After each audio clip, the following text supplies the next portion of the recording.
Hi, I'm Kate Krieger-Watkins here with the Scoop from Mason County Press, brought to you by Urka Auto Center and Safe Harbor Credit Union. And today I'm joined with Courtney Magaluk, new city manager of Scottville, and Bruce Krieger, familiar last name, Scottville mayor. Thanks for joining me. Thank you. Thank you.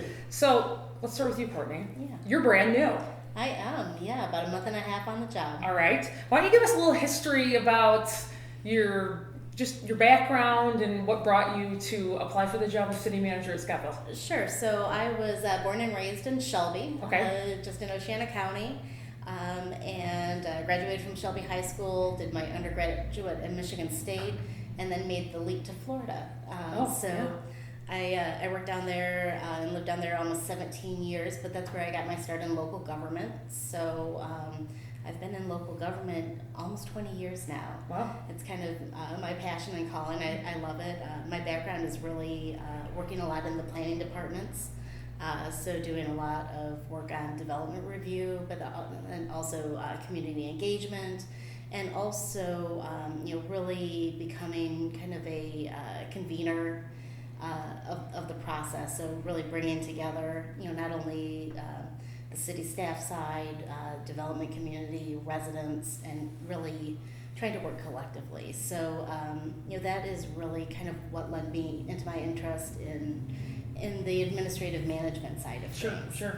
And I had the opportunity. I was a project manager in City of Grand Rapids for a couple of years, and had the opportunity to do some work with the Michigan Municipal League and a training program they have that helps women like myself make the bridge, into these leadership positions. And I knew I wanted to stay local here because of my family, and Scottville was, just the perfect opportunity for, what I wanted for my career, but also a nice small town in West Michigan that I was familiar with, Right. And where I really felt that I could make a positive impact. Cool. So do you have any things that you're working on right now, or some things down the lines that you're really excited about with Scottville? Yeah, so I mean, one of the things that really gets me excited is the possibility for our downtown. Sure. I remember, so I was up at West Shore Community College during high school, and remember coming up here growing up. And I know there's been a lot of change. I remember when the Meijer and Walmart and everything weren't along the corridor, and I know that's had an impact on our downtowns. But I really think there is still a future for small downtowns Absolutely. like ours. Sure. We just have to, we know we can't roll back the clock to what it was, but we really can find the future of what it can be. And I'm really excited to start to work more with the business owners and residents, our DDA, to set that vision and really work on getting it done. Yeah, cool. Awesome. Yeah. So, Mayor Krieger, what's happening in Scottville these days? Well, one thing we've been trying to do for the last 3 years is to clean up the city. We have a blight program that we've been working on diligently for at least 3 or 4 years, I guess.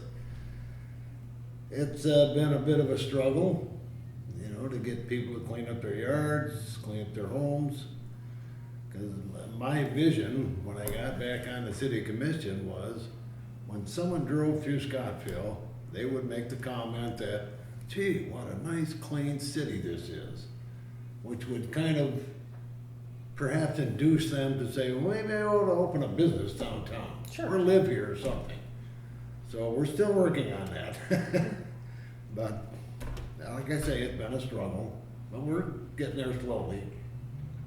What do you guys both think are some of the draws to bring those businesses back downtown? Because I know, like you said before, the big box stores came in. We would come over here a lot too, and there were a lot of happening stores and that kind of thing. And there are still presence that have been in Scottville for a really long time that have stayed here and really done well. So what are some draws that you can tell some business owners or people who are thinking about opening a business that are positives to bring them to Scottville?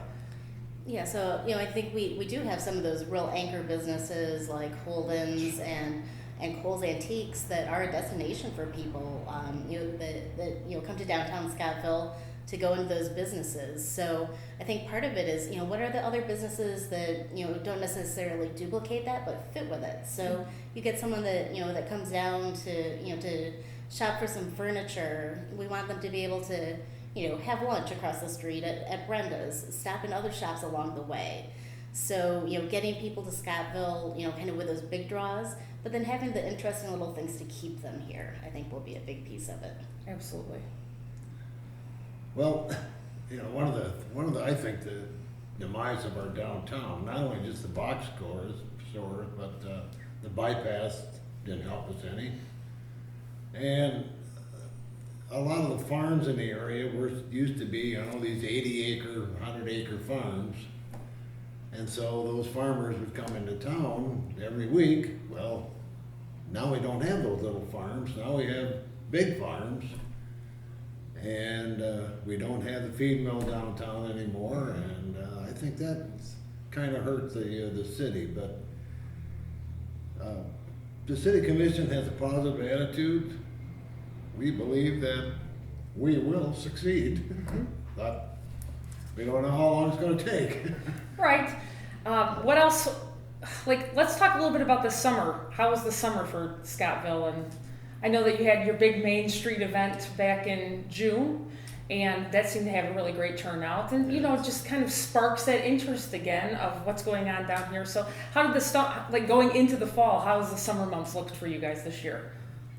I think it's been a good summer. I came on board right before the 10 and 31 celebration, right. So that was great to be able to participate in that. People love the rubber duck race, and the car show was really popular this year. And it was really exciting to see the DDA meeting again right after that, and talking about how can we make it even better for next year. So I think that's an event that will continue to grow and improve. And it's been a great year down at the campground too. We've been full most of the summer. There's a lot of regular campers that come back every year, and we hope to bring in new families as well. So, even with the high water and some of those issues, I think it was certainly a good summer down there. Great. I think the River Park has been pretty successful this summer. We've had a lot of campers. We will continue to have campers in the fall. With the salmon starting to run now, and that's one of our biggest assets for the city is the Pere Marquette River and our campground. Right. So. How long does that stay open? Does it stay open till around Halloween time for campers? Yep, through October 31st. Okay, great. Mm-hmm. Do you know how many sites there are?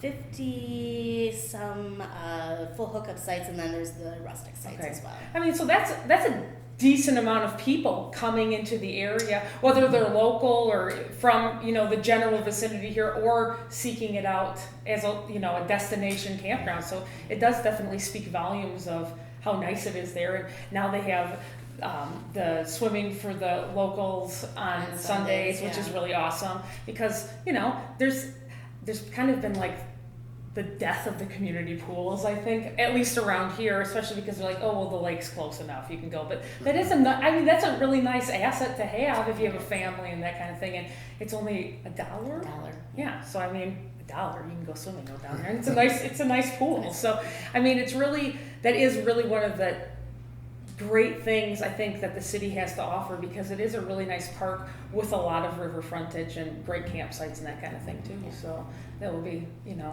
there for a long time to come. So yeah, then we're looking forward to the school year starting as well here next week, and getting ready for that. Right now we're putting in a new section of sidewalk on Maple to make it a little bit easier for the kids to get to school. Had a great training session at the school on the active shooter that we participated in, and getting ready for homecoming and some of those other fun events that will come through town. Sure. What day is homecoming for you guys this year? Oh, geez, I'm not sure. That's okay. It's probably the first or the second weekend in October, I'm guessing. So check your school calendars. Yeah. I totally caught you off guard on that. I shouldn't have brought that one out. No, that's okay. That's okay. A lot of people don't know or are involved with the schools or have grandkids, but they don't get the the website updates and that kind of thing. So in the fall, if you're a participant of any school activity, homecoming is something you always set your calendar for. So, well, anything else you want to share with our viewers about? I think so. I have nothing more now. Well, thanks for joining me. I really appreciate Thank it. you. And for any other news, go to MasonCountyPress.com, and our weather is always brought to you by Smith & Eddy Insurance. And again, come check out Scottville, and if you have any questions, I'm sure either of you are available. How do people get in touch with either of you? Absolutely. So people can call City Hall and talk to me anytime. Or, you know, if you're coming through town and want to stop in, I like to make myself available to people as much as possible. Great. So. And we have city commission meetings twice a month All right. at 5:30, and everyone is welcome And what day are those? on Mondays. The first and third? First and third, yes. First and third, okay. So, thanks again. I Thank appreciate you. it. Come check out downtown Scottville. Hi, this is Danny V at Urka Auto Center on US 10 right here in Ludington. And these are the new arrivals. 2016 GMC Yukon SLE. Someone's got to tell me what all these letters mean. One owner, 4x4. It's got a tow package, new tires, no accidents, fully serviced, and very hard to find. I found it. It's right here. Yes. Come on down. Coming up right now, 2007 Chevy Impala LT. Hey, it's plain old transportation, baby. One owner, no accidents, only 88,000 miles on this puppy. Let me tell you, and it's not gonna last with a price tag of $6,788. That 88 keeps coming into prices. I think someone's stuck on that number. You figure it out. Come see us. Pulling up right now, 2014 Chevy Equinox ILT. Again, 3 letters I know nothing about. I'm gonna have to go in there and learn something. All-wheel drive, power moonroof. This is a new car trade-in. Only, listen to this, 51,339 miles on it. You won't find this anywhere else. Come on down. And that's the new arrivals at Urka Auto Center.